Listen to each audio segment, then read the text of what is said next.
Hello, hello, hello, and welcome to Movies Are Real for the month of July 2016. We are a monthly movie podcast where we discuss the releases of the past month and what's coming out in the future. Today we're going to talk about July and the stuff that's coming out in August. I'm here with Ryan Lance. That's me, Ryan Lance. And Carrie Lyles. That's me, Ryan Lance. So, the first movie we're going to talk about here is a thing that I did not see. Because I am a bad person. You are. So, this is Swiss Army Man, starring Daniel Radcliffe, and I don't know the other guy's name. Paul Dano. There you go. Directed by Daniels. Right. I only know that because that was the first. It was weird. It was like an artist, like a musical artist, and the trailer says directed by Daniels. What the hell? So yeah, this is a film. We talked about it last podcast. If you listened to that, there's this.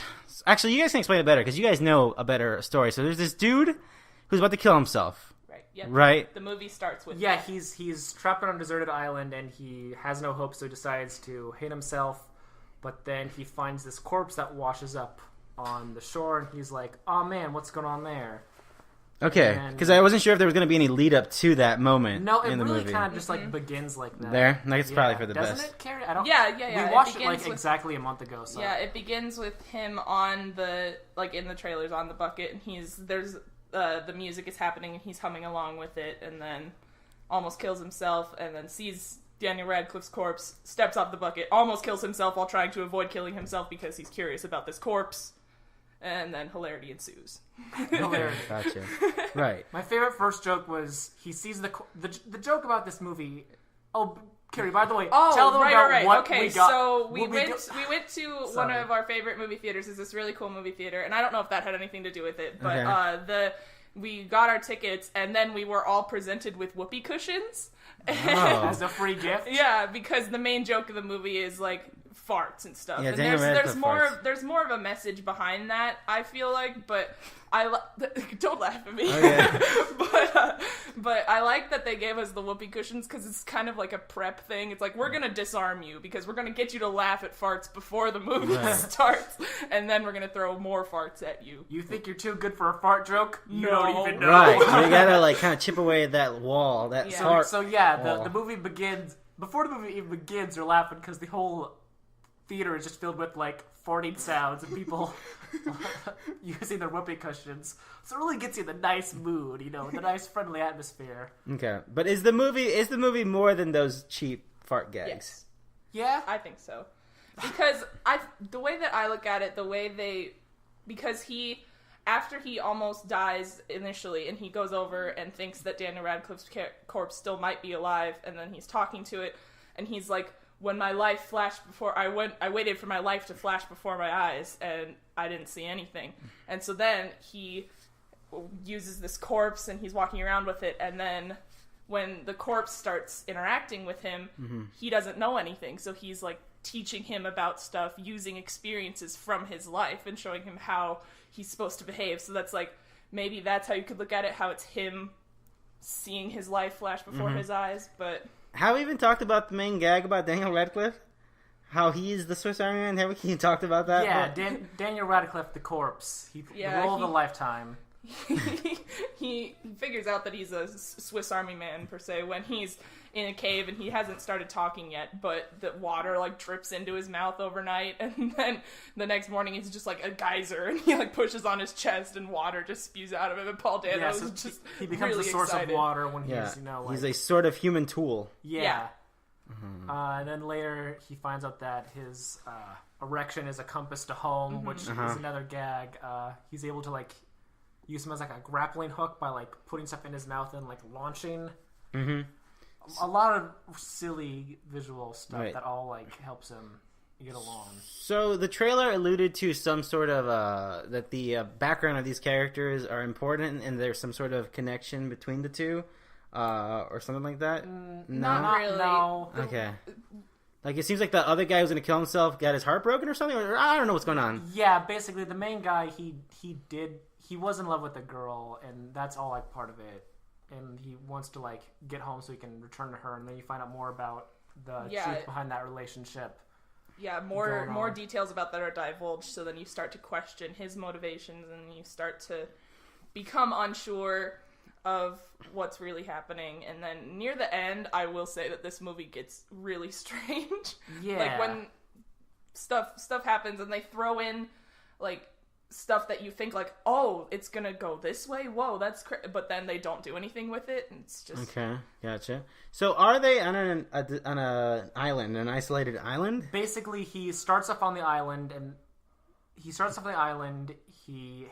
to hang himself. He sees the corpse. He's like, "Oh my god, I finally found you!" And then the corpse farts, and he's the corpse like kind of floats out into the water.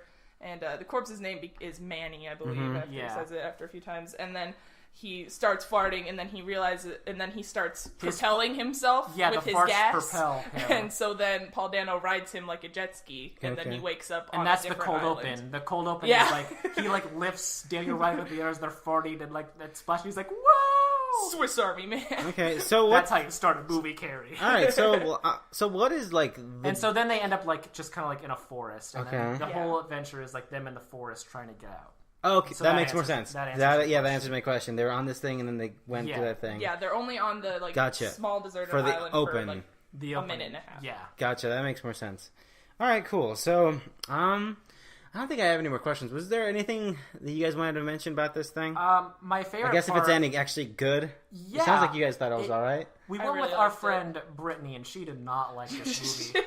She Because, really did not like it. because it was really interesting though, because all our friend Lauren told her was there's a new Daniel Radcliffe movie out, and she was like, oh, okay. was getting it with that guy. And she, after the movie was over, she was like, I am never trusting you guys' suggestions again. What the fuck was The that? Woman in Black 3. We got him back. So yeah, this movie is a very desired taste. I feel you have to like. It feels like you need to because they give you those whoopee cushions. It Yeah. feels like you need to lower, become a little bit less highbrow. Yeah, for an indie film with like ideas of like morality and like Right.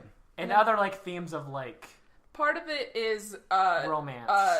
Part of it's Right. kind of romance, but a lot of it is Daniel Radcliffe's character becoming familiar with these societal etiquette kind of things where he's like, no, you don't just say stuff like that. And he's like, well, why? That's how I feel. So it's just sort of showing the absurdity of the restrictions that we place upon ourselves in social situations in order to try and make ourselves likable or presentable, and it shows Daniel Radcliffe's character questioning But then the that. movie kind of like throws that all away in like the last Yeah, like, kind of act, which it is gets weird. weird. Basically, the movie is like super weird, and then like kind of towards the end, it kind of like shows like the reality of the world he's in. Whoa. Okay, Yeah. that's interesting.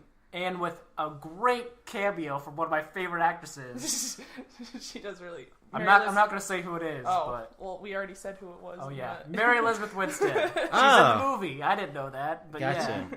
Running away from... Actually, never mind. I was about to spoil something. Never mind. Never mind. So... He's still Running away from Scott Pilgrim. Yeah. Oh man, Michael Cera can't catch a break. That Or guy. The Thing, because she was Or in The the- Thing reboot. She Remember that? was. Remember that thing? Was that one good? No, I don't think Or so. Running Away from Abraham Lincoln Vampire Hunter. No. Or that. But yeah, the movie like then gets real, and then it kind of says, "Oh yeah, fuck that" at the very, very end. Huh. Interesting. It's all about the journey though, so it's not. I feel like saying that's not really spoiling. It's all about the journey, Carrie. About the journey. The farting erection corpse journey. Okay. So it's good. It's good. I really liked it. It's Okay. good. The character itself isn't like he's not really a hero. Like, Oh, okay. you know what I'm saying, Carrie? Because he yeah. kind of like has like you find out later. When you find out more about him and his traits are backstory, very questionable. it's like, ooh. It's like that's very real, and I did not expect that in this farting corpse movie. So it mixes like this real message with a farting corpse, and like if that's your style, then you'll like it. But if you're like our friend Brittany, you will hate it. So it's, She wanted to see Secret Life of Pets that night. Oh, man. so it's a very. I wanted to see that, too. I didn't see that. I think you'd like it, George. I think you'd Really? like it. Yeah. Okay. You like that indie garbage Do I? that I like. I guess. I don't know. All right, so let's move on from that. That's interesting, though. It's a good time, I think. Yeah. So let's move on to a sort of bigger movie. This podcast goes on the internet. The internet, not big fans of this film before it released. This is the Ghostbusters 2016 reboot. Is it called Ghostbusters Answer the Call? I was very confused. No, I don't think so. That's like the tag Tagline? for I guess? Ghostbusters. Okay, cool. I don't know. I was weird. It is called Ghostbusters. Okay, so it's just called Ghostbusters, Yeah. right. So this is the Ghostbusters 2016, directed by Paul Feig, starring Kristen Wiig, Kate McKinnon, Leslie Jones. Melissa McCarthy, there we go. As well as Chris Hemsworth. So yeah, I guess this setup isn't very complicated. It's an origin story for the Ghostbusters. So we see these people who aren't a team become a team, yeah. and then they hunt ghosts, and then they become the Ghostbusters. They bust ghosts. George. They bust ghosts. Right. Well, they bust a ghost in this movie. They do. They bust quite.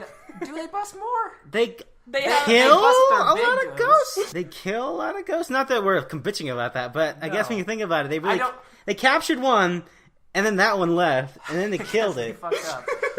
What qualifies as busting a ghost? Is it You just capturing them, busting? I think you jailed him. We got him. We cuffed you. You busted. Yeah. Moving on. So they're like cops. Anyway, sorry. Yes, they are like cops. Like man. ghost narcs. Oh. Wait, did we even watch this movie? I mean, yeah. See, I don't know. Okay, so yes, this is Ghostbusters, a reimagined Ghostbusters. There aren't really a lot of intricate plot threads or stuff going on. So I think we could just jump into it because, like I said, there's not a lot of story there. It's kind of like an Avengers or something like that. Coming together. There's So a cause that's arising that forces them to get together. Right. So I guess I didn't get your general impressions when we walked out of this movie. Carrie, what did you think of this? I thought it was okay. I thought it was very, very meh. Not bad meh. Just if there wasn't such a big stink about this on the internet, this movie would have just skated by. Yeah, I was everyone okay, would have that was Ghostbusters. That was all right, I guess. Ryan, what did you think? General impression. I really liked this movie. Mm-hmm. I thought it was very funny. I loved the cast, and I had a lot of fun watching it. Yes. I don't know. Uh-huh. So my first immediate impression was that was a all right movie. I guess there was a lot of moments that I was just literally just kill me right now. They were so cringy and they were terrible.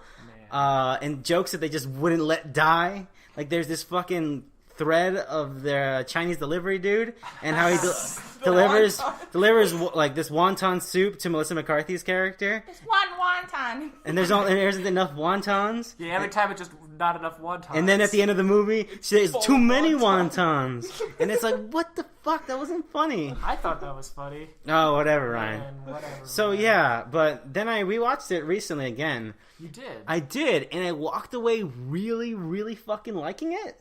Really? To the point that I'm fucking still thinking about it, and I'm man, I want another one of those movies. And I don't know what it was, because it isn't. It's not a dry humor like Ghostbusters, the original Ghostbusters. Oh no, it's just more slapsticky. Not slapsticky. That's not the right word. It's more awkward-ish. It's modern comedy movie humor. With some subtleties. There's some good jokes there. Yeah. The book joke with Ghosts of Our Paths, both literally and figuratively. I thought that was kind of cute. But, so yeah, I don't know. I think, the main thing I really liked about it is, the cast works well. The cast is fantastic. I think the script choices for Leslie Jones, incredibly questionable, incredibly... I'm just saying, if you read that, black and white, here's the text, I'm this feels kind of stereotypy. I feel like they could have done more, because she talks about how she, is basically a historian, kind of, and I feel like if they went into that more, then it would be less questionable. Because she knows New York, apparently. But she, called herself a historian, and if they gave her, the backstory of, she actually was, maybe, and she's just working there, because... Oh, that's right, because she knew about that hotel's history. Yeah. Right. So she's not just someone who just joined right, all the easy we have a loud black character jokes there. You just throw them on her. She just says Jesus really loud at one point, and it's real bummer. I can't. It's a real bummer. But Kate McKinnon fucking owns this fucking movie so much. And I love how like, all these motherfuckers like, yo, Kate McKinnon is good, huh? No fucking shit. Have you seen SNL? She's fantastic. Melissa McCarthy's great as this like stern, like controlled scientific character. Yeah, she's different from what she's in a lot of movies, which is like the kind of like like crazy one, like or like something like Spy, like oh she's like people don't like give her like any credit or anything, but she's still kind of a goof.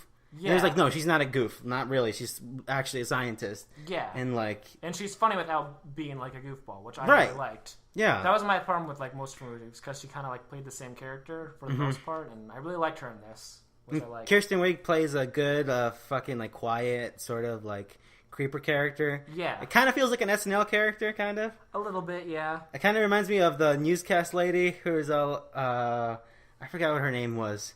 But the one who's like, who kept apologizing and stuff. Do you know what I'm talking about? Sorry girl. I'm sorry girl, yeah. I was like, oh, I'm sorry. I'm sorry. Yeah, it reminded me of that character. Was a good bit. But I don't think the cast is definitely not the fucking problem with this movie. No. And Chris Hemsworth, I love how he committed to that dumb fucking goof. Oh, yeah. The Chris Hemsworth goof is very good.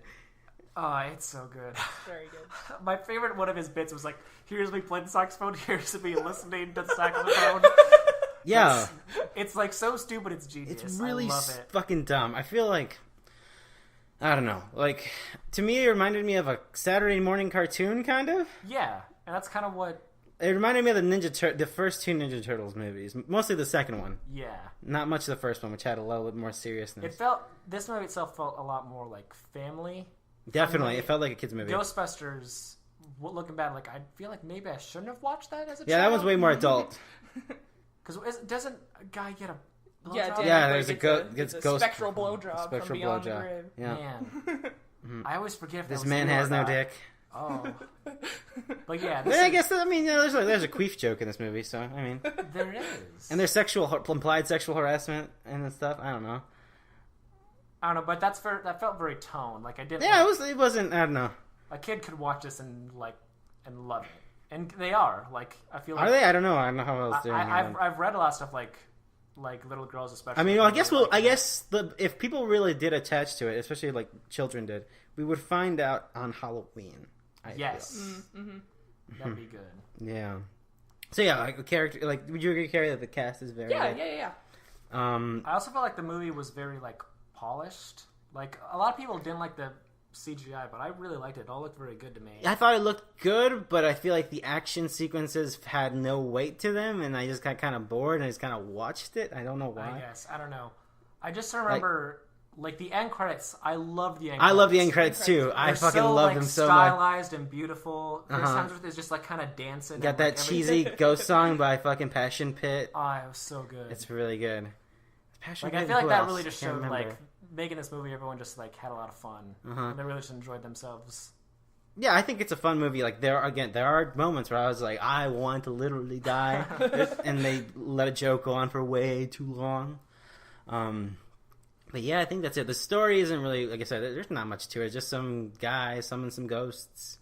It's not very interesting. But I mean, Zool was kind of cool just because Zool looked fucking awesome and everything leading up to it. There's not really anything iconic or cool about it. I mean, I felt like my one issue was Vigor is fucking cool. My one main issue was there's a little too much callbacks Oof, to the original. Yeah. Way, like, the fan service is really I enjoyed it, but, like, you know, I feel like that stuff won't hold up in the future. Yeah, totally. Some of it works, some of it doesn't. I liked the more kind of subtle ones, like how when they were in the fight, there was a Twinkie billboard in the bag, and that's a big Twinkie, and that was kind of funny, but... I don't know. After like 2 or 3 cameos, I was like, I like these because I like that movie, but it feels distracting from this movie. Especially that I'm the Bill Murray watching. one. Spoilers. Well, we know that Bill Murray's in the movie because was it announced? Yeah. Oh, I don't remember. Whatever. He wasn't like shown in the trailers. Like Bill Murray was the worst one. That and Dan Aykroyd, I think.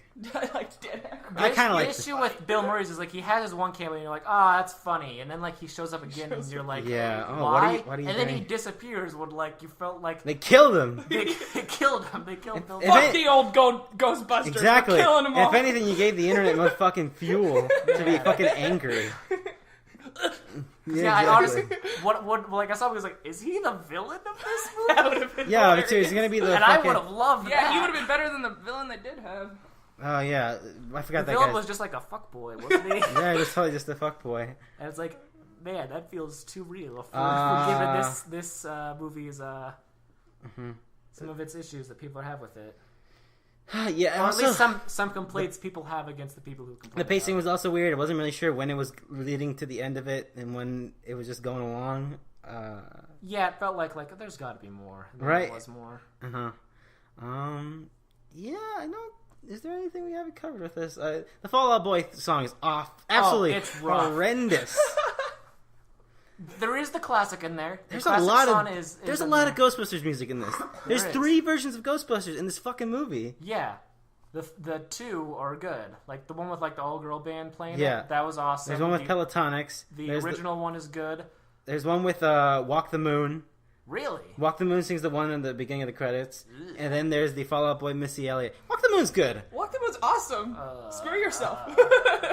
This isn't a music podcast, though. That's next week. And then there's a rap song that's not in the movie by, I forget their name, but there is. And then there's the Get It Ghost song with Passion Pit and someone else who's also really fucking cool, and I can't remember their name. But that was my favorite fucking song because it felt super cheesy as hell and it was great. But yeah, when they play the Fall Out Boy one, like it's kind of like in the middle of the movie. It's like this big moment where they get the Ecto-1 and they're Yeah, like, and we're the like, fucking Ghostbusters. We're the Ghostbusters. I'm not afraid. It's like, Yeah, this is not what should be played. it's not good. I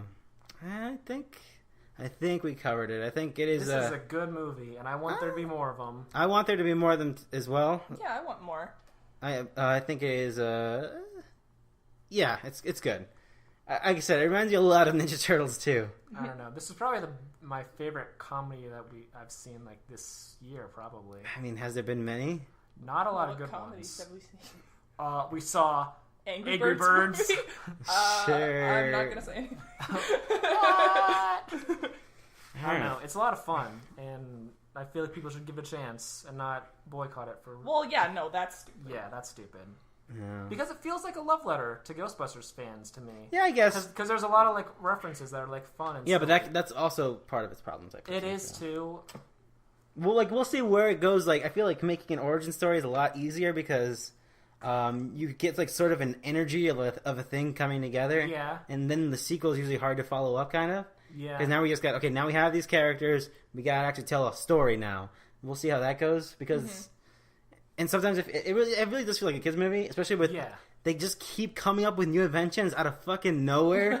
Like, this is the Ghost Slicer. This is the Ghost Rocket. Go gadget ghost laser whip. Like, it's totally like, oh, we're selling action figures. That's fine, whatever. If you're going for a kids movie, like, which it totally is, I think. And there's obviously going to be more because the beginning of the movie has a thing called Ghost Corps, a Columbia Pictures company.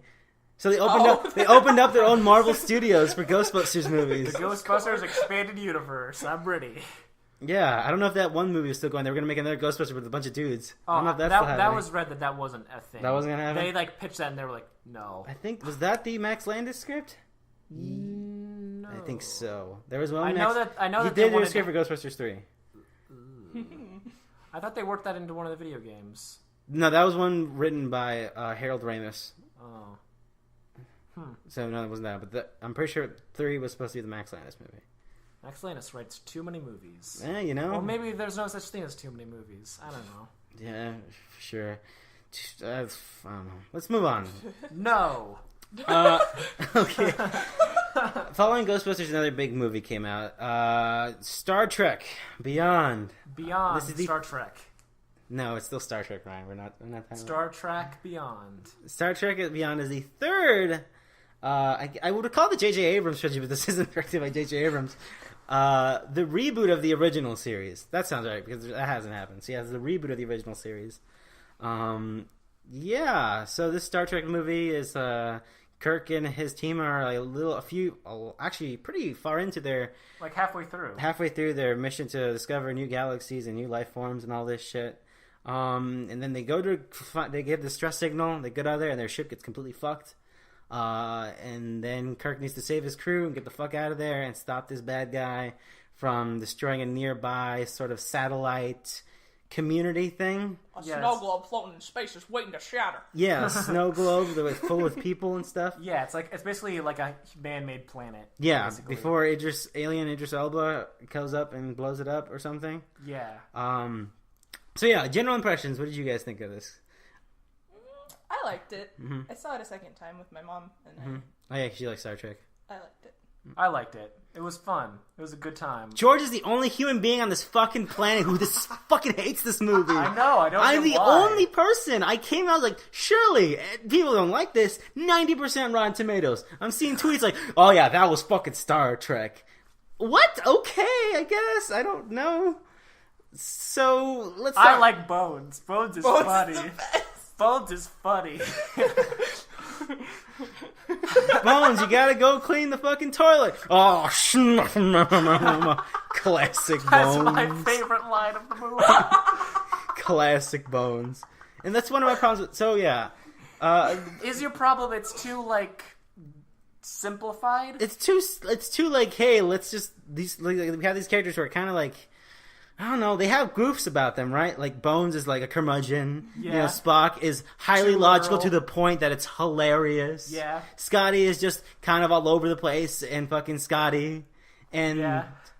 He described it as Uhura Scotty. doesn't exist, I guess. Yeah, I don't that was fucking one issue know. I had with it. She wasn't really in the movie. Kirk, at least, is more like, is now Kirk. Like, he's like Yeah. controlled, he's a captain now. Freaking Anton Yelchin's character, what was his name? I forget. Chekhov is still just cute. He's really all he's been like, oh, I can do this because I can go woohoo. Is he Mario now? Yeah, sure. But I feel like in this movie, just kind of like magnified those quirks and just made them. That's it. You're just gonna have a bunch of quirks. You're gonna run into a situation. You're like, oh, that was crazy, Spock. And it was like, what do you mean? What's up? The sky, obviously. And then some fucking guy jumps from the sky and punches him in the face. And then Bones like, every goddamn time. I'm a doctor, not a fucking blah. And you're like, classic. And that's the whole movie. Like, I don't know. That's what I like about it. It's just kind of stupid fun. I didn't like Into that. Darkness and was like it tried really hard to be like super serious. Yeah, that and, was like the other end of the spectrum. That was the other end. This is like a filler episode of a TV show, and that's what I love. But Ryan, about have you it. seen the first Star Trek movie? It's so fucking good. I know, right? And then they never did that again. They found them right middle. I don't know. I also liked Into Darkness. I was like one of the only people in the world who like liked that movie. liked Yeah, she liked Into Darkness a lot. Man, I think Into Darkness is I like Bones. it's super cheesy, but I like it kind of still. It's super cheesy. I'm just saying. A lot of people hate it. Oh yeah, I know, because it's really cheesy and dumb, but I like it. I don't know. My favorite memory of I watching. don't know. There is fucking stuff at stake. At least it feels Into Darkness. Stuff My favorite part of happens. Into Darkness, because I'm not like a Star Trek like fan. When he was like, "I am Khan," I remember hearing like this girl sitting next to me was like, and I was like, "What does that mean?" Yeah, then that's And then like I remember, like, "Oh yeah, Khan was in." the most popular Star Trek thing ever. And I was like, oh, okay, that's kind of cool that they did that. And people was like, oh, they fucked Well, everything. it was only because it was done like in a way that like It was like super similar to the second one, right? no that, but it was mostly like it felt like it didn't feel like its own movie, kind of like Ghostbusters, but it's too referential. Because they're like, my name is Khan, and like the camera freezes to look at him and look at Kirk and look at it to see their reaction. It's like, I thought you were Doctor Strange. okay, and it's like, all right, cool, I guess. And then fucking they contact like old Spock. He's like, Spock, have you ever heard of some guy named Khan? Have I? That is a name I haven't heard in a long, long time. But I think 1982 to be precise. But at least Into Darkness has fucking character arcs, and at least it has That's true. that final moment. Granted, they're just redoing the same moment from 2. You fucking care. Shit's at stake. You feel like these characters are like something's gonna happen really big. For this movie, the only two arcs are really with like Kirk and Spock because they both kind of like wanted to do their own thing. But that makes no sense I because know. the thing is like, oh, we're gonna separate. We're such good friends. I don't want to leave him. And time again, this new series, is like, you guys are destined to be with each other fucking ever. Oh, the first what do you movie, say, George? the first movie, Spock is all like, oh no, you guys are whatever. You guys are best friends, whatever. Second movie, they almost fucking die. They're holding hands pretty much together, crying together as they're about to lose each other.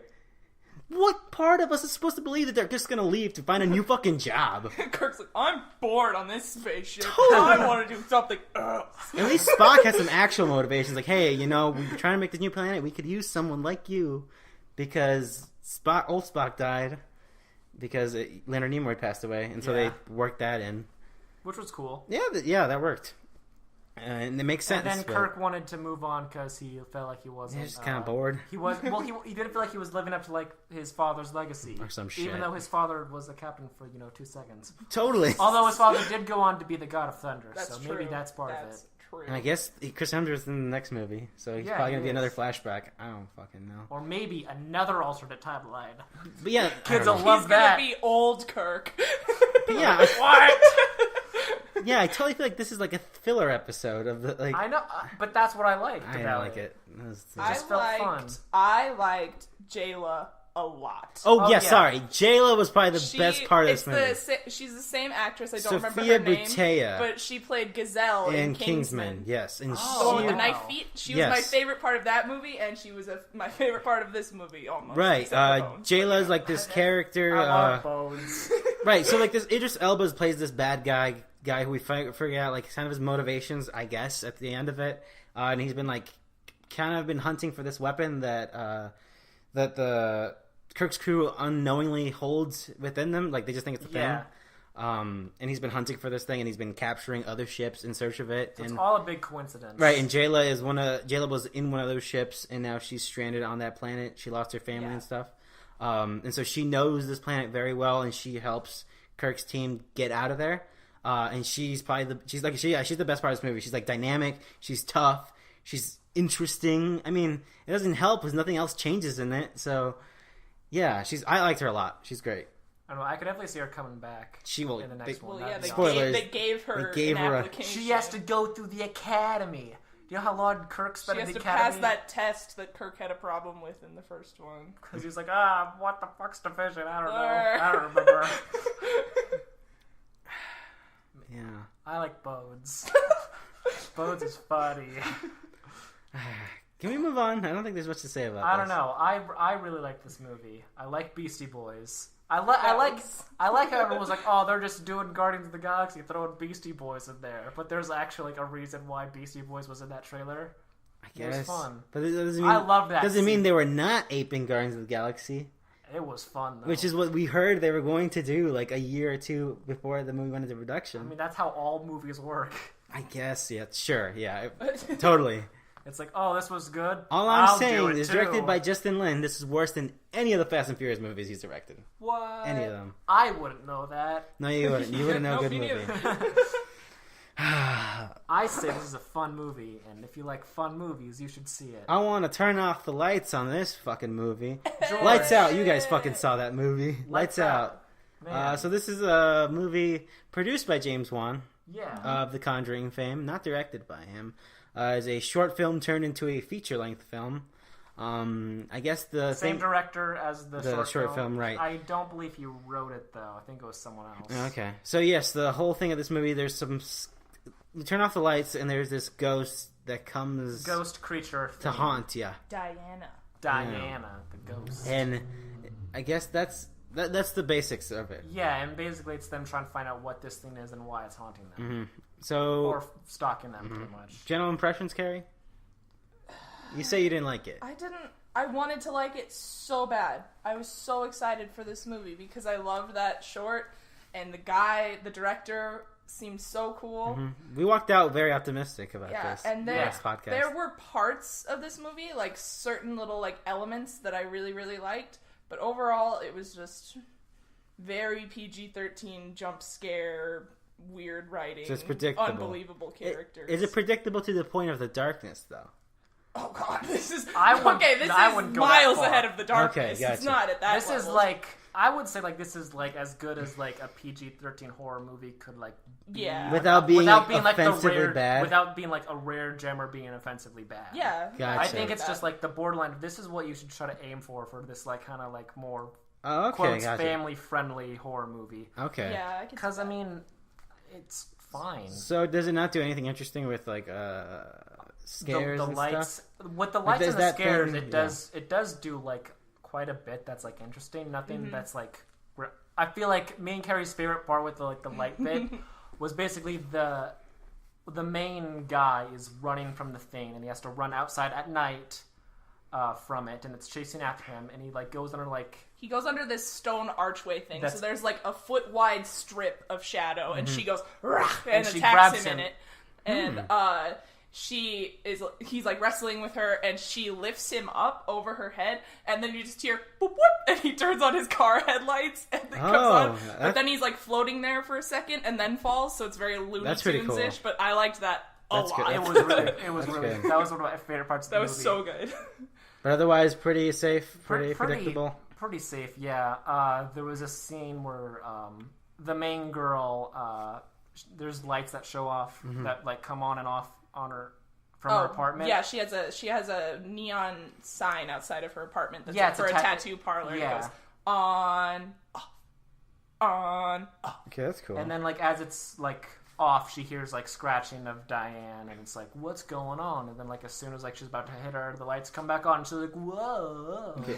All right. So like we didn't really say the plot of the movie very much. So there's this ghost, but what is the plot? Basically, it's this little boy who lives with his mom, and his mom has a history of mental illness, and you find out more about that.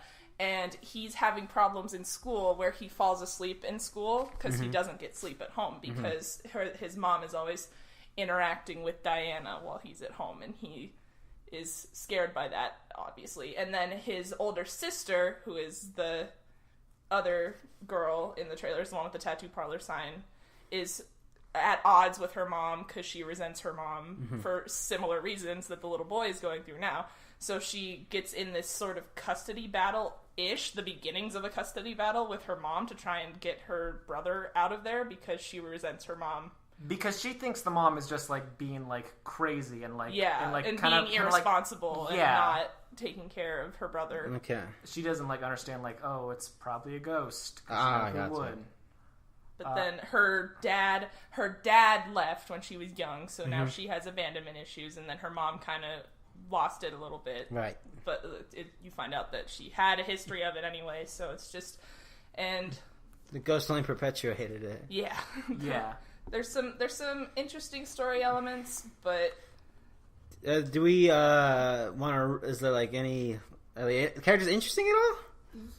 Interesting enough.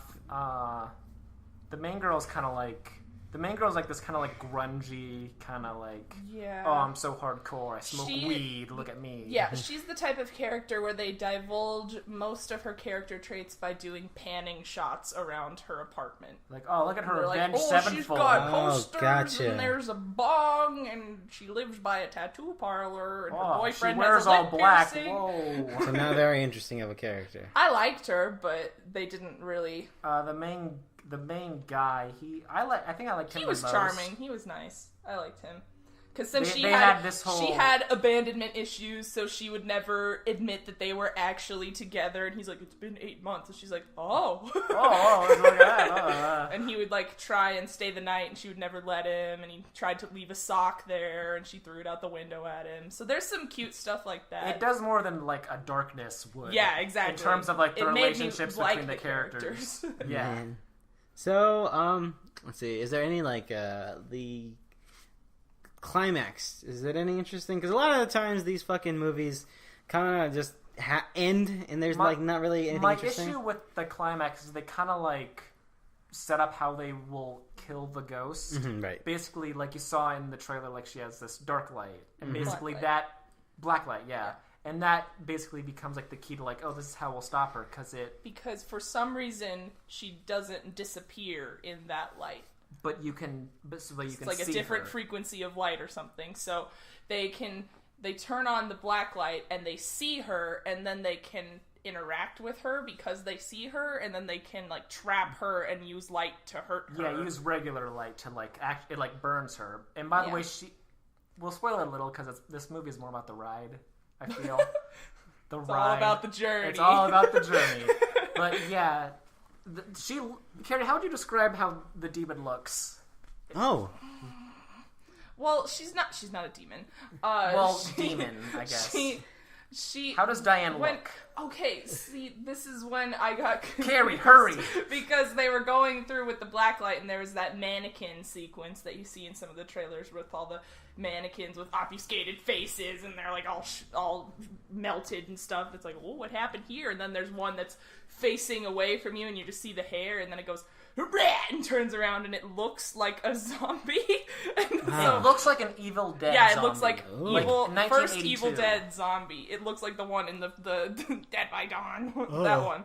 But yeah, I mean that was cool. I liked that because I know that it's all practical, so I appreciate that aspect of it a lot because it looked really cool. But it just came out of nowhere, and I was like, what? You don't ever really see her again besides that. No, at least that's the pretty face. much. Okay, that's that. So is there no like real like kind of sort of attempt to empathize with this ghost demon? I mean, it's so her and the mom were in mental asylum together as children. Gotcha. And Diana has a very Samara from The Rings kind of thing about her, where like she gets in your head and she makes you crazy.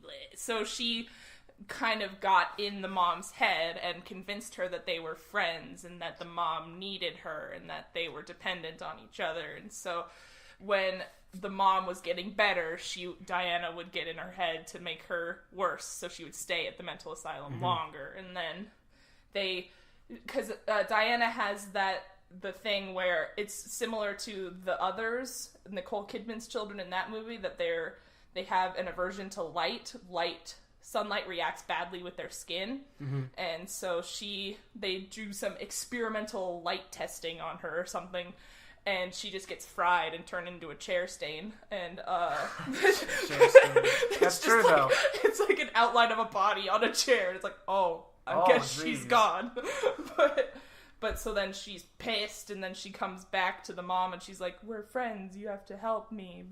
But she doesn't ever talk or anything like that. But she manifests herself in the mom's mind, and drives her to be crazier, and she feeds off of the mom going through tough times. Like, she surfaced after the husband left, and then now she's surfacing after her daughter left. So gotcha. Okay.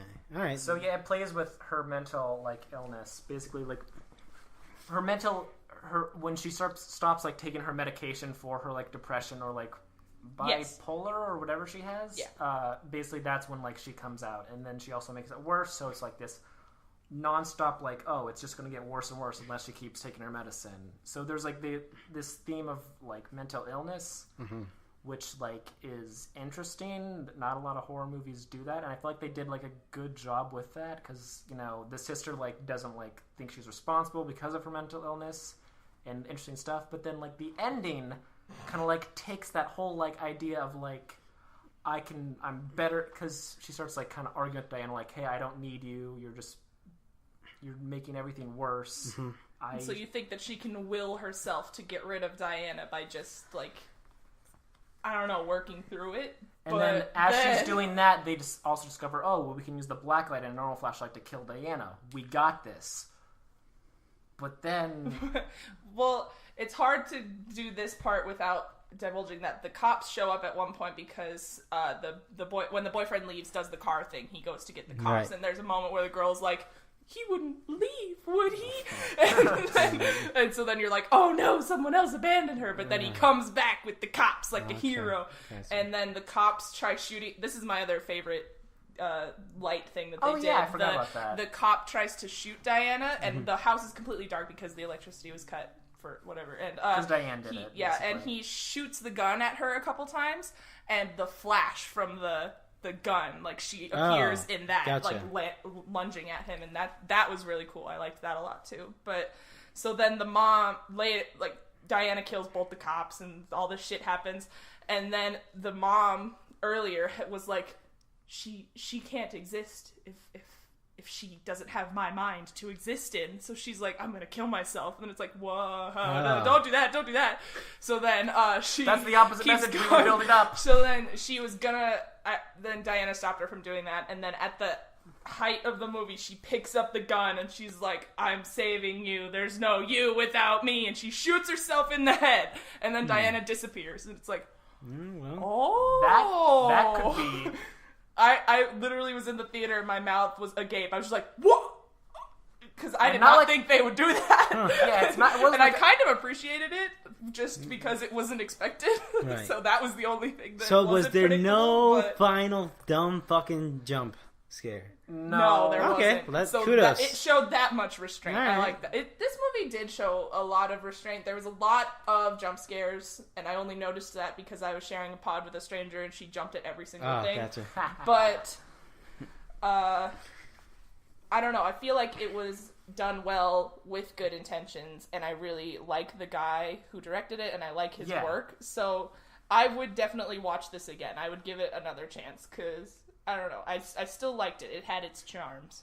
It definitely did. I really hated that ending because they like build it up to be something good, and they're like, I know, I'll just kill myself, and then no one has to deal with me anymore. And then, the daughter and her boyfriend and the son are just sitting on the back of the ambulance like, we're a family now, and then the camera pans up and it ends. Like I only saw this once, but I felt like if I watched it again and like analyzed it like critically, you could probably like have this message that of like a very negative message about mental illness and how like definitely not to deal with it, and that could be perceived really badly by some people. I feel. Sure.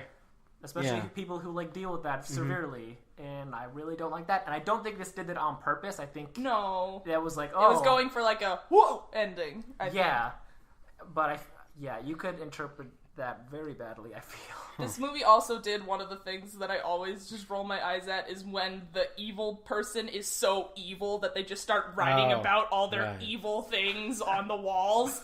Like, she turns the black light on and there's all this goo on the walls. It's like, just like the hospital, how could they do this? Take her away from me. It's like, they're so angry that they just start writing about all their evil thoughts on the walls and everywhere. It's like, I hate Star Trek Beyond. Okay, so it's fine. It's okay. fine. It's all right. It's as good as a PG-13 horror movie could be. Okay. And I would say that I'm excited to see more from this director, but he's going to be directing Annabelle 2. Oh, no! So we'll see how that goes. Yeah, I don't know about I that. really have faith in that guy, because that guy knows super what he's cool. doing. But I don't know how Well, I feel maybe about maybe that he'll movie. get more budget with Annabelle 2. Yeah, they had like the He had, dessert like, a- table for like a movie budget. Yeah. Probably more than Lights Out, though. Probably. I would assume so. So yeah, I hope. I don't know. The trailer. I like the trailers better than the movie. Okay, gotcha. Because Hey, the we're trailers interesting. pretty much spoiled like the trailers are basically like the entire like opening act. And it that was spoils really the whole good. backstory of Diana, because it's like it shows her with the umbrella, and then it shows the chair stain, and it's like, uh-oh. Wait a minute, But- what? What am I watching? But I don't know. Okay. Give it a try. It's fine. Okay, so with Lights Out, that's all the movies we saw, because we are a movie podcast, and we didn't see a lot of movies, unfortunately. But I don't think there was that many that would have really... There were some indie stuff that came out that I wanted I guess to see. Cafe Society, I don't really care Cafe about that Society equals Legend of Tarzan. movie. We did not... not that Through the Woods I wanted to see, but none of that was really shown. We didn't at, see like, Nerve. Didn't want to see that at all. Really? No. Jason Bourne was a big one that we didn't Yeah, watch. no. But no. The only part of Nerve that was interesting to me was that Dave Franco was reading a Virginia Woolf book at the table. I also like Dave Franco a lot. Yeah, I want him to be good. And Emma Roberts. It's Emma Roberts, right? Yeah. Yeah, I like Emma I Roberts. mean, like, in that trailer, it's like, steal the dress, blah, blah, blah, and then it shows them pointing guns at each other. It's like, oh, well, I don't even need to see the movie now. Ah. It's Oh the yeah, entire my progression friend of who events. did the movie was like, oh yeah, that trailer ruined everything. But I mean, that was a fine. very good That was a very good trailer, though. In terms of, like, this is gonna get these fucking teens in these fucking seats, my dude. Totally, yes. Yeah, Yo, you see that bros. fucking movie about the app? Whoa. an app. Whoa, I'm going to Angry Birds movie? No, the other one. So that's all we saw in July. So let's discuss the stuff that's coming out in August. Big one, I guess. Somehow this movie exists. Somehow it's 2016, and somehow there's a Suicide Squad movie. Yeah, and that's somehow we're weird. going to watch it. Oh yeah, So yes, there's a Suicide Squad movie, directed by David Ayer, right? David Ayer. Yeah. David Ayer, starring Will Smith, Jared Leto, Margot Robbie, Viola Davis. What's the name of the girl from Paper Town? Cara Delevingne. Cara Delevingne. I love People love her. Cara Delevingne. I love her. Big fans. She's got a lot of. She is the only reason I'm going. You don't like 30 Seconds to Mars, Carrie? What are they in the 30 movie? Jared Seconds- Leto. Jared is the Leto head is the lead behind it. singer of 30 Seconds to Mars. Oh. And he also No. is the Joker. Oh, okay. Well then. Fuck you. So yeah, Suicide Squad is it's the comic book, and this is about this group in Arkham. I guess this would be Arkham still, right? Or is it not Arkham? I don't think it's Arkham. I think it's a Well, different place. right. There's a bunch of like. Because Arkham's in Gotham, and this doesn't take place in Gotham. Oh, okay. Well, there's a bunch of prisoners, and I forget Viola Davis's character's name in the comic books, but pretty much that character's in the comic books, and she assembles this team of people who are good at doing stuff that's dangerous, but that are also completely expendable. So if they fuck up, she can just kill them, and if they try to run away, she can just kill them. What the fuck? Like, it's a very neat concept. Mm-hmm. I thought I had a lot of hopes for this thing, but now the closer we get to its release, and now that reception is out there for it, I am going with very low expectations. The marketing sure was fucking awful. Oh, yeah. But it worked. People care about it, which is more than I would ever think. There's a fucking character in this thing called Bullseye. Or, isn't there? Bullseye is a Marvel That's villain. Daredevil. My bad. You're right. Yeah.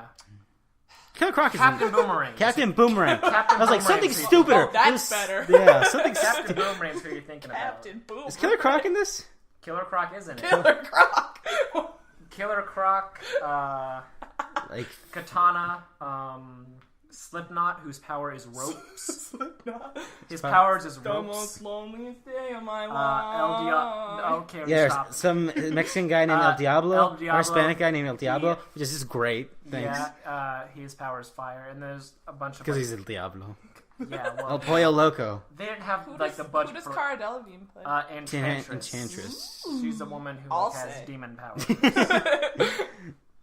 Uh, And then what's the guy? Who's Will Smith's character? Deadlock? Hardshot? Deadshot. Okay, cool. Whatever. Deadshot's like an assassin from the comics. Yes, and of course you have Harley Quinn, played by Yeah. Margot Robbie, and the Joker, played by Jared Leto. Yeah. So yeah, this ragtag group of heroes Yeah, who aren't so- supposed to be heroes. I mean, they're not. They're basically they're all these criminals, and they get these bombs implanted in them. At least this is the comic, and I assume that it's going to be in this. They get these bombs implanted in them, so if they act up, they'll be killed. That's why they're the Suicide Right? Squad. Yeah. So they have to do this, and if they do it correctly, then it's the promise of maybe you'll get less jail time. Yes, also, exactly. what else are you fucking doing, you fucking creepy ass clown lady? Yeah, Suicide Squad. Like, there's a good animated movie actually about Suicide Squad. Really? Escape from Arkham. It doesn't. It's just Oh. called. Yeah, they don't That's- call it Suicide Squad. okay. It's just called, but it's straight up Suicide Squad. Sweet. It's very good. I didn't know that was a Suicide Squad. Yeah, because it's called Batman. Batman's in it for like 5 minutes. Also, apparently, Batman's in this movie. Yeah, he's in this For, like, movie. a little bit. Nice. I guess. I forgot what I was gonna say about it. Yeah, right. So there's this group of people like they're the good guys, but they're actually the bad guys, and they do it in their own way. Gosh Oh, darn no. it! They're gonna say some bad things and say some rude things as well. Who knows? Go against the grain, but still get the job Done. done. Yeah. Rebellion. Yeah, This could have been the marketing is so bad. yeah, it's very bad. Because like when very, this, like- when this was first like shown, people were like kind of like skeptical, but I thought it looked great. I was like, the director's great. David Ayer's awesome. yeah, but then like Jared Leto, Then I it like got- Margot Robbie. then it got closer and the trailers started getting weirder. Yeah, and they were trying really hard. Like the first one had that Queen song on it, and I was Yeah, like, that was- this doesn't fit it really. But I like Queen. Oh. And then all the posters came out with all like the weird colors and it was all like. It reminds me of, look like, at me, Hot whoa. Topic is gonna make a killing. Yeah, off this totally. movie. Like, This is a Hot Topic ass movie. But it's also Hot Topic back when we were like young. Hot Exactly. Topic, not new It's Hot the Topic. resurgence. Right. No, Are you ready? I'm not ready. Raw XD. No. So yeah, reception isn't good so far, but I still have some high hopes for this. I like Margot Robbie, and I'll watch it. There is no way it could be as bad as the other DC. Batman vs Superman. There's no way. Yeah, there is. It totally can. Well, actually, this is shorter, so it might be That's better. true. It'll It have might be that better. going It's for like an hour and It's 40. shorter and it's trying to be more fun. Yeah, but than fun in a Batman. very cringy, Yeah, forced but if way. it's trying to be fun as opposed to trying to be Right. serious and then being fun, Right, that's, totally. That's different. Look, man, I want this to be good so bad. I'm just Because saying, there's it's, this. it's a superhero You only comic want it movie to that's. do well because you want to be an emo boy again. I don't need your permission to be emo, Carrie. Got a Okay. face. Anyway, sorry, what were you saying? I don't know what I was. Oh yeah, right. Like I feel like if the whole tone from this movie has that one scene from the trailer. That's the stinger where like Harley Quinn's walking down the street and she like breaks the glass or whatever. It's like, oh, we're the bad guys. Like fuck off. If that's gonna be the whole tone of this thing, I don't think so. I'm excited for Margot Robbie. I like Margot Robbie. I like the character Harley Quinn. Sure. A lot of people like that character. No shit. Yeah. I think that might be the only reason this thing has probably got a lot of eyes on it because it's got Joker and Harley Quinn. Yeah, it's the first Harley Quinn in a movie. Yeah, which I'm surprised it took them forever because that character went like huge real fast. Yep, people really like Harley Quinn. Yeah, I don't know. I want it to be good. Me too. I don't want to watch a bad movie. I mean, yeah. I don't want to watch a bad movie, but fucking Viola Davis is in this fucking movie. God knows. We went to the darkness. We go to bad movies. Don't you give me that. God. I don't know. I think it'll be fine. Mm-hmm. I think it'll be fine. I don't know. Let's move on. To the movie you should see this weekend. 9 Lives comes out the same week as Suicide Squad. This is starring tough choice. Kevin Spacey and Christopher Walken. Kevin Spacey is this rich businessman who has not been paying attention to his family. Oh no, he has not. And he's coming late to a birthday party. What an asshole! And he goes to a pet shop, and they see this wacky like pet store owner. Yeah, and he was like, oh, I like this cat. He's like, yeah, this cat's cool. I was like, oh, walk like you. Wait, no, wrong movie. No, wrong script. Sorry. And you're a cat now. This cat is non-returnable. And then Kevin Spacey turns into the fucking cat. And then Christopher Walken's all like, you gotta learn to like your family. And blah, blah, blah, blah, blah. And so Kevin Spacey gets into these terrible misadventures as a cat. And that's by doing pull-ups. That's this real fucking 2016. Like, man, this cat sure is doing something. What year is it? 2003? I know I'm a human as a cat, but I'm still gonna shit in this lady's purse. Yeah. So yes, this is this real, very real 2016 movie. This is not a movie that should be coming out this year. I don't. Excuse you? This is like Marmaduke levels of terrible. No, excuse. I think this is a little bit like this feels like a fake movie within a movie. It does. Oh, they got Kevin Spacey, Christopher Walken, the cameo in this goofy little bit. How novel! That would it's be like crazy. this script is trash, but this movie you wrote in this script sounds like gold. It's suddenly Kevin Spacey being in Call of Duty doesn't seem like that big a deal. Maybe Kevin Spacey will kind of do anything if you kind of ask nicely. Maybe this was like how Bill Murray actually signed up to do Garfield. He read something wrong. He's like, oh yeah, I'll do this. It's like, wait a minute. Maybe, I don't know. That's all I can think of because I don't know. Also, the CGI cat looks pretty bad. Like it looks really bad when he's like being thrown across the room or something. The part where he does the pull-ups, it's just obviously footage of the cat going like. Wow, manipulated back and forth. Oh my god! Up and down. It looks wonderful. It's gonna be great. It looks wonderful. Movie of the year. It looks really good. Watch out, Angry Birds! This movie's coming. Yeah, it legitimately looks fantastic. I really don't want to see this. Ryan, what the fuck? I know I'm the bad guy here. I don't want to see. It sounds better than the next movie, Sausage Party. Are you kidding me? Oh boy! Which is an CGI animated movie helmed by Seth Rogen's production company, Seth Rogen and Evan Goldberg, where they play as like. Groceries, but the groceries are very rude, and they don't very rude and crude. You know, rude groceries. Yeah. The groceries that are taken home, and they've always been told this lie that like once you go to like the store, like to the person's house, it's like, oh, it's wonderful, like you made it, it's like heaven or whatever the fuck. Turns out it actually fucking sucks because you get eaten because they're foods. Seth Rogen wiener, children. You fucking idiot. Fucking children. Yeah. And out of all the people, you really like? Is this like South Park humor? This is like South Park. This is like South Park humor. I want to say this because I read about it like years ago, and I was like, that's not a real movie. That is something like, yeah, let's just do that. But Seth Rogen at some point got a production company and became very successful. Was like, fucking sure. Nothing against Seth Rogen. He's done some good. Neighbors 2. That was the better comedy movie of the year. Yeah. Let's say Neighbors 2 was good. Neighbors 2 was good. Yeah, I like that. It's not 9 Lives level of quality. Oh, definitely not. No, never. And I mean that with 100%. Dude, seriously, that might be the most disappointing movie of the year if it does not deliver on that concept. For real. I'll be pissed. They could have done so much more with the cat concept in that movie. Christopher Walken could have said something very straight and then got his voice very deep at least 5 more times. Could have turned out to be the angel of death at the end. Oh, whoa. Yeah, Like in Click. Like in Click. It's just Back cornflakes. to the real movie, Sausage Party. I want to see this movie, and I think it might be a good movie. Maybe. Maybe.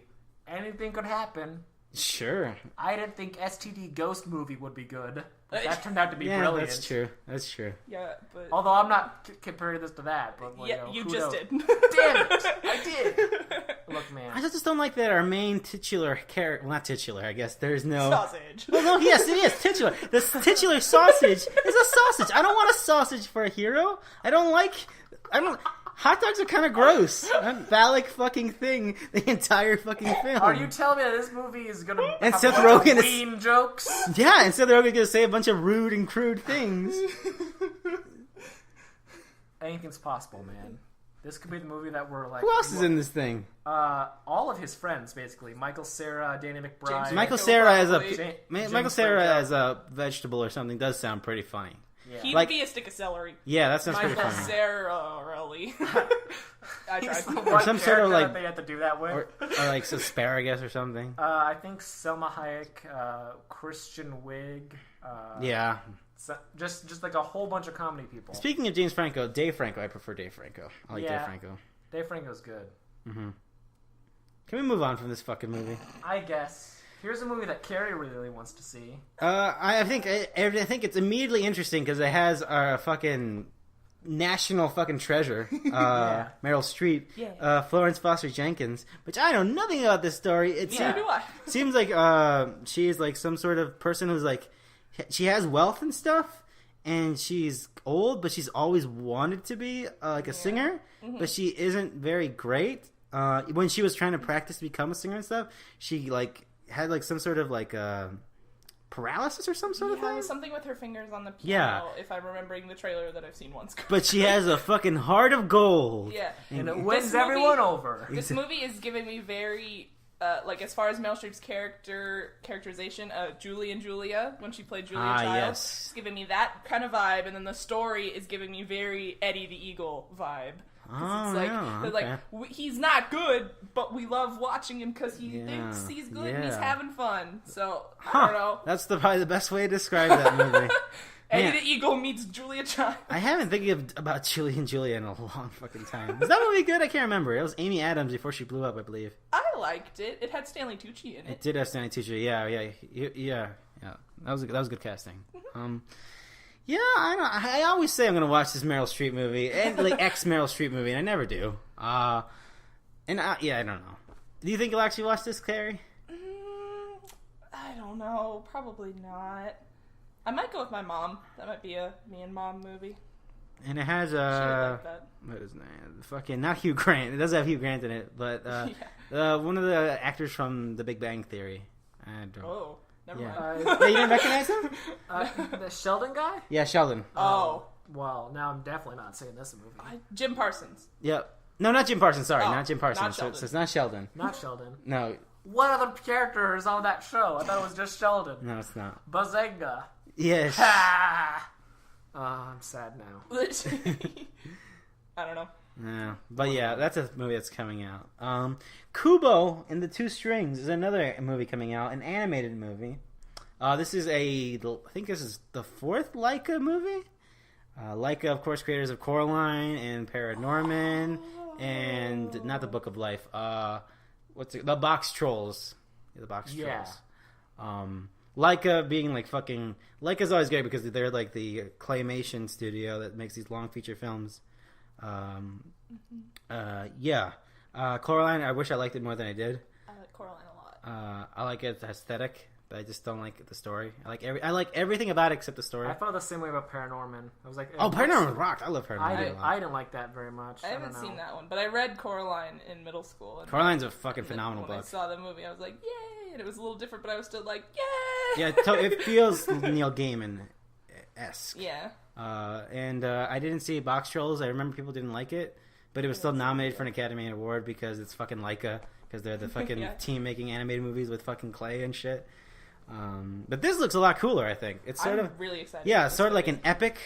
We have this character who's well, it's not nothing great. Like his parents, are they killed in the trailer? It seems like, or something, or they're captured or something, and then I think one of them is killed. Right. And this character realized that he actually has a higher purpose, that he has a destiny, that he must. Yeah, he has like magic powers or something. Right. It looks Japanese inspired. Yeah.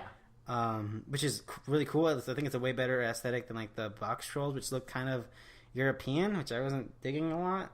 And Paranormal was very American. It was a very weird. It looked like a political cartoon sometimes, but it still looked good.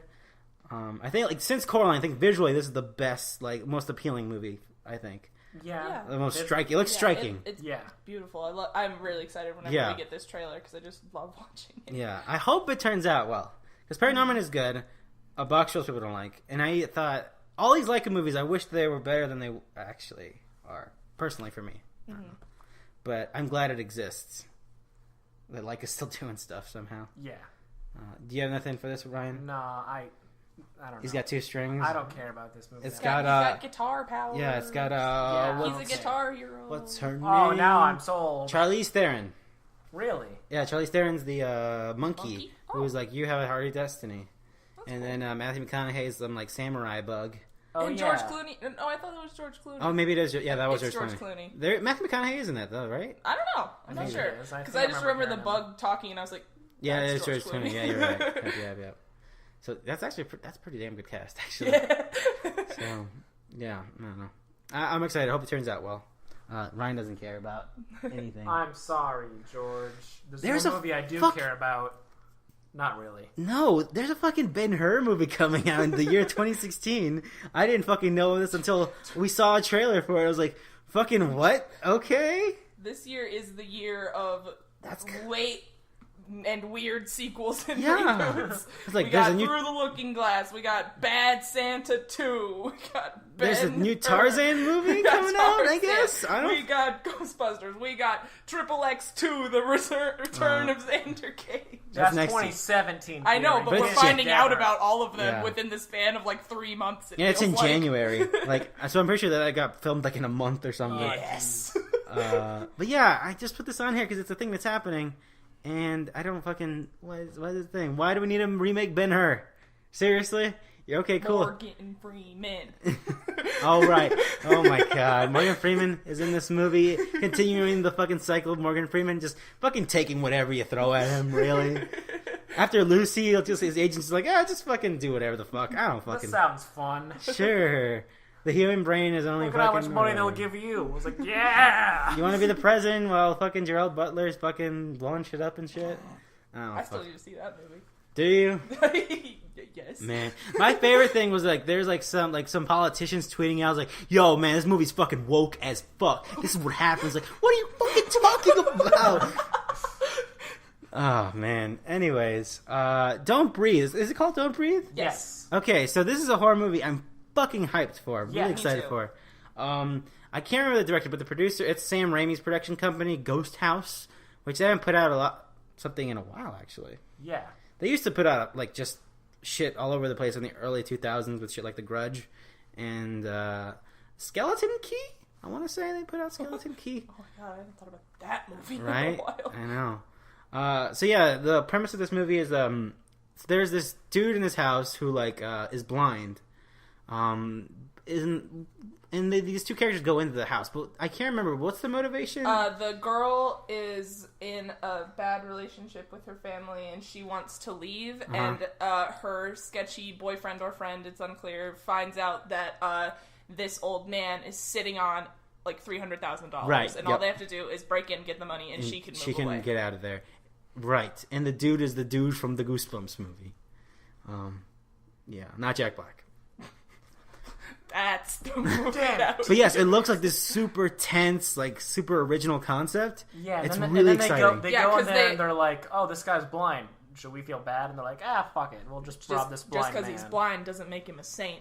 Mm-hmm. And then stuff happens. Right, he turns out to be a fucking badass. Yeah, and he's got a new... knocking him out one by one. Right, he's like fucking Stick from Daredevil. He sure. That's what he reminded me of. Yeah, that is what he reminds me of. But yeah, that's really all that we know about it. It just looks, the idea and what they show is really exciting. This is the Evil Dead director, right? The remake? Yeah. Is it? Yes. Really? Yes. I'm looking at it now. Same guy. Oh. Evil Dead guy. Interesting. So the 2016, so on the whatever the fuck that movie was. 2013 Evil Dead. Holy shit, that was a long time ago. Wow, okay. So yeah, that was a good movie. So this should be a good movie? Hopefully. I mean, like I said, I don't trust Sam Raimi that much. I mean, he made Oz the Great and Powerful. I didn't enjoy that movie. But it had your favorite actor, James Franco, in it. He said he liked Dave Franco more. Yeah, damn it! Listen! I like Mila Kunis, though. Yeah. Well. So yeah, I hope that turns out good. God, I need a good horror movie. It's been was Southbound this year? It was this year, right? Yeah, we talked about it. That was a good movie. I love that movie. Good. That was good. But yeah, moving on. War Dogs. This is a Miles Teller, Bradley Cooper, Jonah Hill joint. Oh, this movie. Yeah, based on a true story. Like these con men who like run their own like arms smuggling business, right? Am I getting that right? Oh, I have no idea what this really? movie You don't know? is. Sorry. I'm pretty sure it's they get like they're like smuggling. Yeah, like arms. Yeah, they are arms smugglers. They're like their own like private sort of thing that they're running. They're 2-man operation.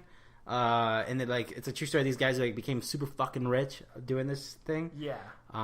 It seems like it's a different role for Miles Teller, that's for sure, I'm sure. Yeah. And Jonah Hill he's dabbled with some weird roles. Yeah. That's all I know about it, and it was on this list, and so I mentioned it. It might be good. I don't know. It looks interesting. I don't know. It reminds me of one of the best Nicolas Cage movies, Lord of War.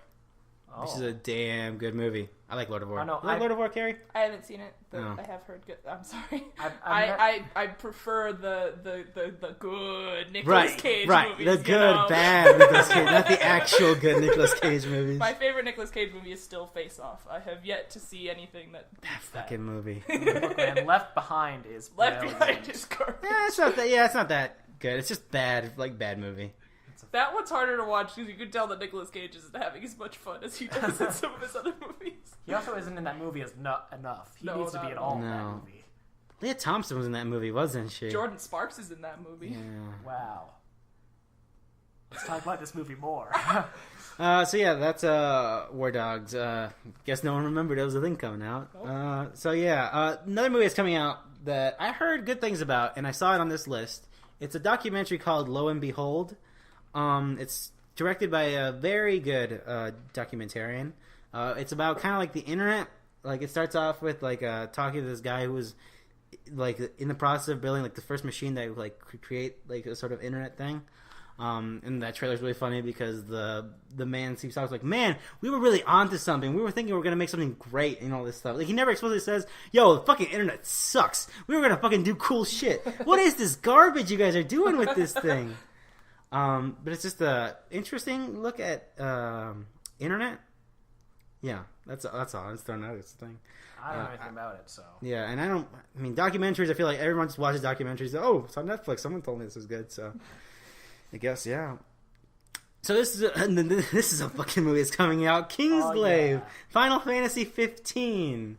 Ryan, did you see the press conference for this thing? I watched a little bit of it. Right. Final Fantasy 15 movie thing. It's got Aaron Paul from Breaking Bad and BoJack Horseman and Need for Speed, the movie. This is a second video game movie.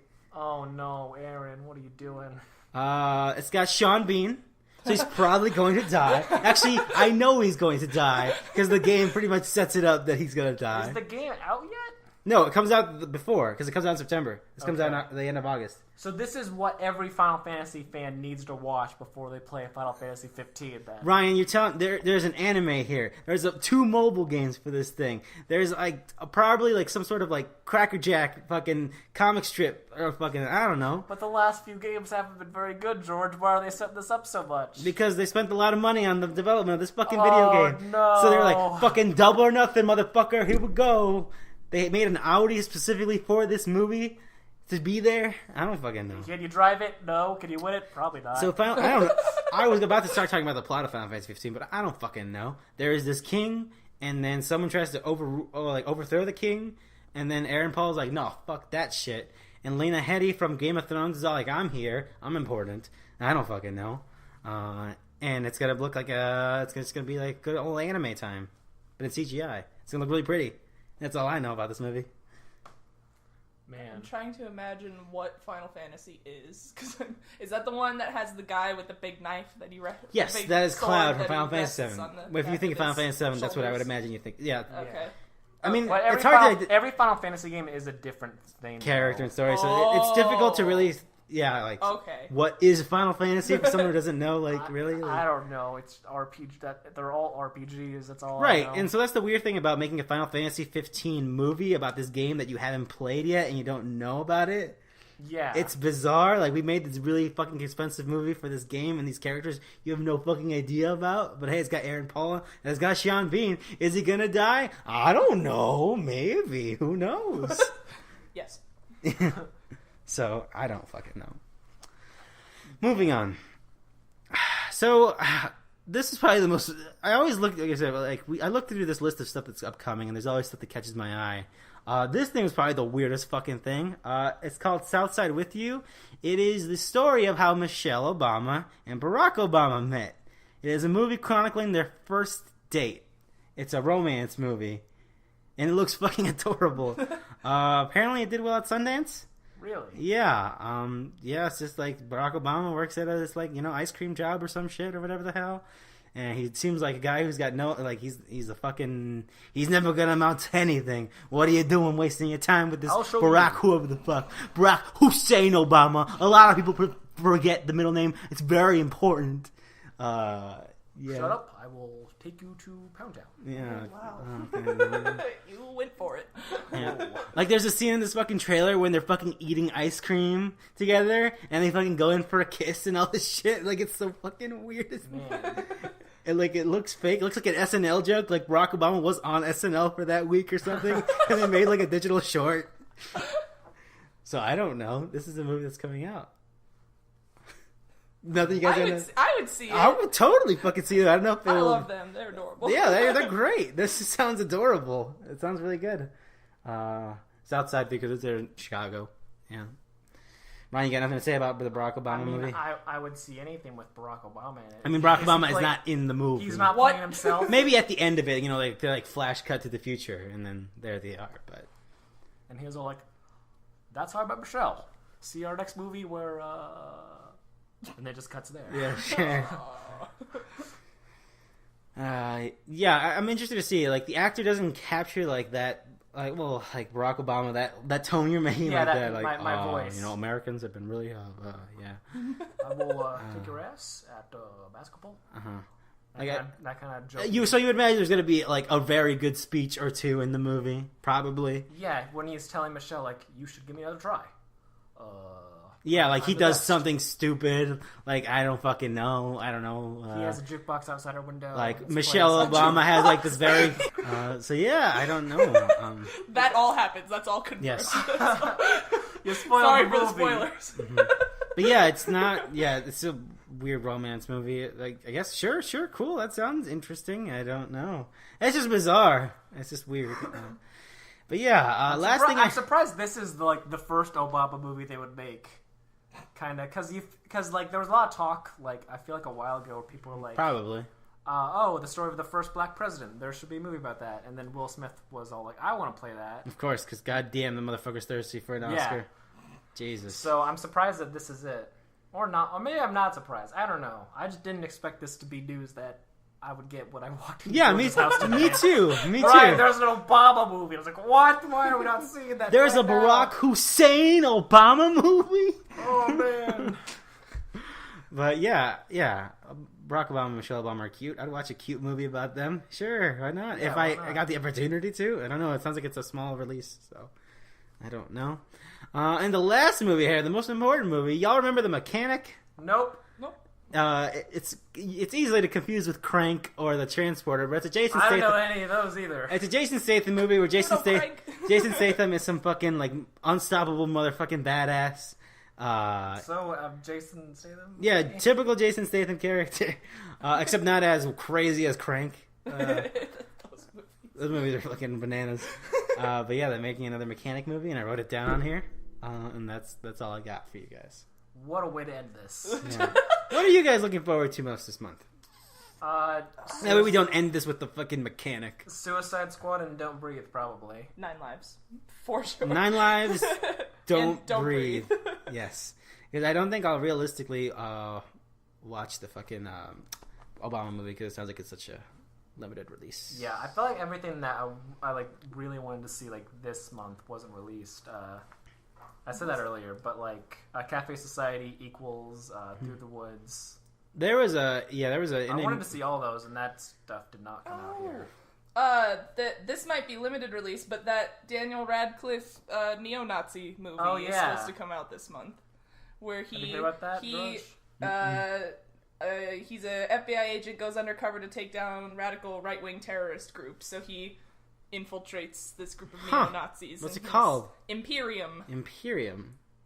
But yeah, because Even I remember more after Victor Frankenstein came out, he was doing lots of interviews, and he had a shaved head, and they're like, "What's that about?" He's like, "Oh yeah, I went from being Igor to being a neo-Nazi," and they're like, "Oh." You want to elaborate on that? Not really. All right, Harry Potter, neo-Nazi, got it. I'm out of here. All right. But yeah, I just wanted to throw that out there. I have no idea. Man, The Cursed Child was a weird book. Am I right, Carrie? What? Speaking of movies that... That's the new Harry Potter book. Oh, yeah, right. The way based on the Harry screen... Potter becomes a neo-Nazi in the book. Got you. I didn't connect the dots. I'm very sorry. Yeah, we can cut it, start again. I'll be very enthusiastic about your joke. All right. Swiss Army Man. That's what we were talking about today on the podcast. But yeah, speaking of small movies that I didn't get the chance, there was this fucking fascinating documentary called Tickled that I really wanted to go watch. I heard about that. Yes, it was playing nearby us on like the indie theater, and I really wanted to watch it about this like investigative journalist who like decides like, oh fuck, like he kind of like becomes fascinated with this whole like the fetishism of like tickling and stuff. Oh yeah. And he keeps going into this whole like this, you know, like keeps digging deeper, and he digs a little too deep. And the movie gets like, it's a documentary, but like it gets really fucking real in a way that's like, what the fuck? I don't know much about it. I wanted to see it, but I just didn't make the time because I'm a lazy boy. But yeah, that's I just want to throw that out there. Lazy boy, you're rude and crude. Right. Squad up, hashtag. Oh man, that's how that works. You Get put it at the end. Right. Yeah. So yeah, I think that's a podcast. Yeah. So August looks. I think August looks more promising than July. I don't know. I'm excited for you're throwing a solid horror movie in there. I'm fucking good. Oh yeah. 9 Lives. 9 Lives. Man, that's tomorrow, huh? I gotta watch Suicide Squad though. We don't gotta. Yeah. Well, I bought the tickets now, so. Oh damn it! We should try and watch 9 Lives this weekend. We should. Yeah. Ryan? If you force me to, I will, but I don't know. Mm-hmm. If you show up at my house and like chain, like Ryan, you're going to 9 Lives. No, please, God, I can't do it anymore. I'm not strong enough. So yeah, for Movies Are Real, I'm George. I'm Ryan. I'm Carrie. Goodbye. Bye.